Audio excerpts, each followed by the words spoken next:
লা লিগার টেবিল যেন টান টান দড়ির উপর দাঁড়িয়ে, 1 পয়েন্টের লিড, পেছনে নিঃশ্বাস ফেলছে রিয়াল মাদ্রিদ। এমন পরিস্থিতিতে বার্সেলোনার সামনে স্পষ্ট বার্তা, ভুলের সুযোগ নেই। এলচের মাঠে জয় মানেই 4 পয়েন্টের স্বস্তি, আর হার মানেই শিরোপা দৌড়ে নতুন মোড়। এলচে নামটা শুনতে সাধারণ, কিন্তু ঘরের মাঠে তারা ভয়ঙ্কর।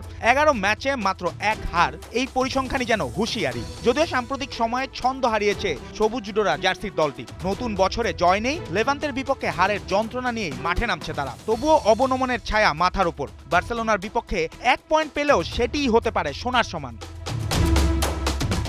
লিগে কোপেনহেগেনকে উড়িয়ে শেষ 16 নিশ্চিত করেছে হ্যান্সি ফ্লিকের দল। লিগে রিয়াল ওভিয়েদোর বিপক্ষে দাপুটে জয়ও পেয়েছে তারা। গ্যাভি পেদ্রির ইনজুরি চিন্তার কারণ হলেও ফ্র্যাঙ্কি ডিয়ং এর ফেরা যেন অক্সিজেন। সামনে আবার আছে লামিন ইয়ামাল, 18 বছর বয়সেই যিনি ম্যাচের গতিপথ বদলে দেওয়ার ক্ষমতা রাখেন। এলচের বিপক্ষে টানা 11 ম্যাচ জয়ের ধারা কাতালানদের দিচ্ছে বুক চিতিয়ে দাঁড়ানোর শক্তি। তার উপর আছে এক মর্যাদার ইতিহাস, যেই পাতায় 1974 সালের পর এলচের বিপক্ষে নেই হারের রেকর্ড।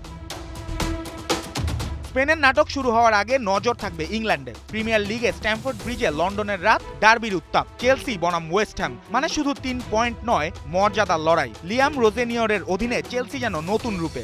6 ম্যাচে 5 জয়, চ্যাম্পিয়ন্স লিগে নাপোলির বিপক্ষে অবিশ্বাস্য কামব্যাক। সব মিলিয়ে আত্মবিশ্বাসে টকবক করছে দ্য ব্লুজ। স্ট্যামফোর্ড ব্রিজে তারা আবারও শক্তির জানান দিতে চায়। কোল পামারের সৃজনশীলতা, এনজো কাইসেদোর দাপট আর জোয়াও পেদ্রোর গতি, সব অস্ত্রই যেন প্রস্তুত।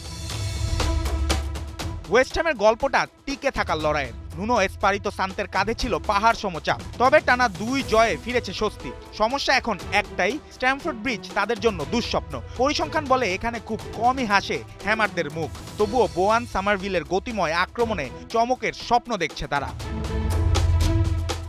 এক রাতে 2 যুদ্ধ, স্পেনে শিরোপার হিসাব, ইংল্যান্ডে ডার্বির আগুন। চ্যাম্পিয়ন্স লিগের লিগ পর্ব শেষ হতেই আবারও ঘরোয়া লিগে শুরু হয়েছে হিসাব নিকাশ। সেই হিসাবের খাতাতেই দলগুলো প্রস্তুত নিজেদের অঙ্কটা মিলিয়ে নিতে। জুবায়ের নূর, 71।